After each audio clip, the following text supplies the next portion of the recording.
नमस्कार, आप देख रहे हैं कैपिटल एक्सप्रेस न्यूज और मैं हूं आपके साथ मानवी ठाकुर। भोपाल की दिलकश मस्जिद और भदभदा मस्जिद विवाद के केंद्र में है। प्रशासन का कहना है ये तालाब की कैचमेंट एरिया में अवैध निर्माण है। 4 जुलाई को नोटिस जारी कर इन्हें हटाने का आदेश दिया गया है। मुस्लिम पक्षकारों का कहना है मस्जिदें 100 साल से अधिक पुरानी हैं और उनके पास सभी वैध दस्तावेज मौजूद हैं। प्रशासन का तर्क है कि बड़ा तालाब की लाइफलाइन बचाना जरूरी है। नियम के अनुसार तालाब से 50 मीटर शहरी और 250 मीटर ग्रामीण दायरे में कोई स्थायी निर्माण नहीं हो सकता। अभी क्या हुआ कि जैसे ही इसमें एनजीटी के जो आदेश आए थे कि अभी जो विस्थापन किया था उसमें कुछ रह गए हैं, तो उसको देखते हुए एक समिति गठित की गई है। समिति ने पुनः उसका निरीक्षण किया गया। उसमें नगर निगम थे, एनजीटी के लोग भी थे और दोनों जगह के अधिवक्ता भी थे और समिति के मेंबर थे। तो उसमें जब देखा गया कि एफटीएल के दायरे में बहुत सारी चीज़ें हैं, जैसे उसमें मंदिर भी है, मस्जिद भी है और कुछ अतिक्रमण भी हैं और कब्रिस्तान में कुछ आबादी भी बसी हुई है। अब चूँकि अभी बारिश का मौसम था तो हम लोगों ने वहाँ क्योंकि विस्थापन करना है, इसलिए जो इस साइड का जो अतिक्रमण आ रहा है उस चीज़ को चिन्हांकित किया है और उनको तहसीलदार के द्वारा नोटिस भी दिया गया है। और नोटिस देते ही हमारे यहाँ स्ट्राइक हो गई थी, तो अभी शायद वक्फ बोर्ड से पत्र आया है कलेक्टर साहब के यहाँ से कि आप उनको मतलब कोई कार्रवाई करने के पहले आप उनको सुनिए। तो तहसीलदार को निर्देशित किया है कि उसका अध्ययन करके उनको दस्तावेज मंगाएं और शासन का जो नगर निगम ये सारे लोग आके वो अपने कागज़ दिखाएंगे, उसी आधार पर कार्रवाई होगी। एनजीटी ने कब तक ये अतिक्रमण हटाने के लिए कहा? एनजीटी का अभी क्या है, जो पेशी है, तो अभी तो हम लोगों ने ये कहा था कि बरसात है और हम लोग अभी करेंगे और इसी दौरान हमारे यहाँ स्ट्राइक हो गई और फिर वहाँ से वक्फ बोर्ड से जो पत्र आया उसका कार्रवाई करेंगे, देन उसके बाद हम लोग इसको हटाएंगे। तो इनको नोटिस जारी किस किस को हुआ? नोटिस यहाँ जितने भी अतिक्रामक हैं उन सबको दिए गए हैं, मस्जिद को भी दिए गए हैं और मंदिर में भी जो है उनको बुलाया भी गया था कि सामंजस्य देख लें, क्योंकि इसमें ये मतलब ये नहीं है कि मंदिर है मस्जिद है, बात एफटीएल का है। एफटीएल के दायरे में जो भी चीज़ आएगी और जो नियम में होगा और जो एनजीटी के आदेश होगा उसी का पालन किया जाए। कितनी मस्जिद है, ऐसा कुछ कपूर की दायरे में कितनी मस्जिद है यहाँ पे? मतलब जो उनका जो कैलकुलेशन आया है, जो निरीक्षण किया गया है, टीम ने जो जांच पड़ताल की गई, उसमें लगभग 2 मस्जिद हैं और 2 मंदिर हैं, बाकी अतिक्रामक हैं, जो दुकानें हैं, कुछ उनके होटल चल रहे हैं। हिंदू संगठन भी इस मुद्दे पर सख्त है। उनका कहना है कि वक्फ बोर्ड तालाब को भी अपनी संपत्ति बता देगा, इसलिए अवैध निर्माण तुरंत हटाना चाहिए। अब सबकी निगाहें अदालत और प्रशासन की अगली कार्रवाई पर है। ये एनजीटी ने आदेश दिया है वो एंक्रोचमेंट हटाने का। 2 मस्जिद भी आ रही हैं। ईसा और मूसा की उत्पत्ति कितने वर्ष की? 1500 वर्ष की। सकल संपदा रघुनाथ की। ये जो जितनी संपदा है ना, ये रघुनाथ की है। अगर तुम 7 पीढ़ी पहले जाओगे तो कहीं ना कहीं रमेश कुमार, रामलाल, श्यामलाल, कृष्ण कुमार यही निकलेंगे। इसलिए किसी पे भी हाथ रख दोगे वो वक्फ बोर्ड की संपत्ति हो जाएगी। कल बड़े तालाब पे हाथ रख दोगे वो वक्फ बोर्ड की संपत्ति हो जाएगी। कल गुफा मंदिर आ जाओगे लाल घाटी पे, उसको बोल दोगे वो वक्फ बोर्ड की संपत्ति हो जाएगी। कल हमारा बिरला मंदिर जो है उस पे कहोगे वक्फ बोर्ड की संपत्ति है। भोजपुर के ऐतिहासिक मंदिर चले जाओगे कहोगे वक्फ बोर्ड की। अरे तुम्हारे बाप दादे यहाँ पर कितने वर्षों पहले आए। सिर्फ धर्म जो है वो सनातन है, सनातन धर्म, बाकी सारे पंथ है। ईसा मसीह आए, ईसाई पंथ की स्थापना करी। पैगंबर आए, मुस्लिम पंथ की स्थापना करी। बुद्ध आए, बुद्ध पंथ की स्थापना करी। जो आपके महावीर स्वामी आए, जैन पंथ की स्थापना करी।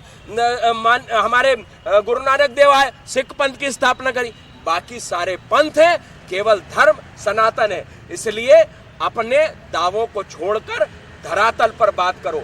जितने इंक्रोचमेंट है, जितनी भी मस्जिदें अतिक्रमण करके बनाई है, चाहे वो बड़े तालाब के किनारे वाली, भदभदा के पुल के किनारे वाली हो या कोई भी हो, उस पर तत्काल कार्रवाई होनी चाहिए और अतिक्रमण टूटने चाहिए। मैं माननीय मुख्यमंत्री जी से मांग करूंगा कि शासन प्रशासन में बैठे अधिकारियों को भी बोले कि पोलाइटली ना अपनाए। जिस प्रकार से हमने 1250 के शासकीय आवास में 2 मजारों की सूचना दी, आज तक हमने आवेदन लगाया हुआ है, लेकिन कोलार के एसडीएम उस पर कार्रवाई नहीं कर रहे। राजा भोज की प्रतिमा के पास जो हट थी जिसमें कि मछली मारने की जगह थी, वहां पर मजार का निर्माण हो गया, उसको भी हटाने के लिए हमने कहा, लेकिन हटाने को तैयार नहीं। ये बर्दाश्त नहीं होगा।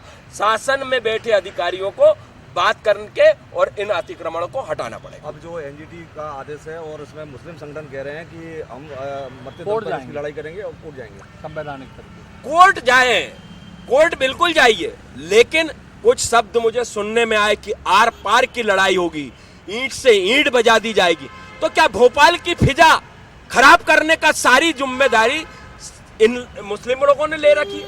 अरे आप देखिए, अगर एक निशान, एक विधान और एक प्रधान चलेगा, कोई शरीयत का कानून नहीं चलेगा, कोई वक्फ बोर्ड की संपत्ति नहीं चलेगी।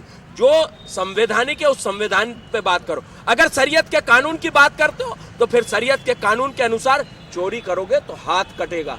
लेकिन वहां तो साहब जब चोरी चमारी करेंगे, आड़े टेढ़े काम करेंगे, मर्डर करेंगे, अपराध करेंगे तो कोर्ट जो आदेश करेगी। लेकिन इस मामले में जो शासन का आदेश है वो शासन के आदेश का पालन होना चाहिए और अतिक्रमण की हुई मस्जिदों को तत्काल तोड़ना चाहिए। मस्जिद मंदिर के नाम पर चल रहे विवाद पर ऑल इंडिया मुस्लिम त्योहार कमेटी के जिम्मेदारों ने मुख्यमंत्री मोहन यादव से की मांग।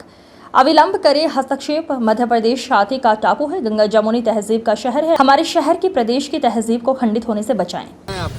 मेरा ऐसा मानना है कि ये जो वजूद में एनजीटी आया कब, और भोपाल की खूबसूरती मंदिर और मस्जिद है, अगर भोपाल की खूबसूरती को आपको ख़त्म करना है तो आप यहाँ क्यों आ रहे हैं? ये ताज होटल दिख रही है आपके सामने, ये कैचमेंट एरिया में नहीं है? सेंट्रल पार्क का IAS IPS दाखिल नहीं है, वह उनके कब्जे में नहीं है क्या? भोपाल का 200 एकड़ का रकबा भैंसा खेड़ी पे हॉस्पिटल को दिया गया, वो कैचमेंट एरिया नहीं है क्या? और VIP रोड पे देखिए आप, होटल्स बन गए, चाय वाला घर बन गया है, ये सब कैचमेंट एरिया में है। सिर्फ मंदिर और मस्जिद के नाम पर जिस तरह से भोपाल में बांटा जा रहा है, ये सरकार की मंशा ठीक नहीं है। एनजीटी क्या आदेश है? ये एनजीटी क्या है भाई? एनजीटी तो सब बैठ के करा रही है। ये मस्जिद का मसला लाए, 200 साल पुरानी, गजट में नोटिफिकेशन में है, 200 साल पुरानी मस्जिद को आप ये कैसे कह सकते हैं कि कब्जे है, कब्जेदारी है, कब्जा किया है हमने? बड़े शर्म का विषय है। मध्य प्रदेश के मुख्यमंत्री को आगे आना चाहिए। यहाँ के जो भोपाल के जो इस प्रेमी है, भोपाल के जो पानी में आते हैं, रोज नहाते हैं, उनको आगे आना चाहिए। जो भोपाल की खूबसूरती से प्यार करते हैं उनको आगे आना चाहिए। सारा उखाड़ के फेंक दिया एक होटल के चक्कर में। कभी वक्फ बोर्ड भी हाईकोर्ट जाने की कह रहा है। वक्फ बोर्ड हाई से 15 दिन पहले वक्फ बोर्ड हाईकोर्ट चला गया। मैं बता दूं, 15 दिन पहले हम लोग भी यही थे। 15-20 दिन से मसलसल ये राष्ट्रीय अध्यक्ष है ऑल इंडिया मुस्लिम त्योहार कमेटी के, आप जिला अध्यक्ष हैं, हम लोग सब मेंबर हैं उसके। बराबर निरंतर इस लड़ाई को आपके चैनलों के माध्यम से हम लड़ भी रहे हैं और आवाम को जगाने का भी काम कर रहे हैं। निजी लोग भी हाईकोर्ट जा रहे हैं। बिल्कुल, हम लोग जाएंगे, क्यों नहीं जाएंगे? हमारा अधिकार है ये।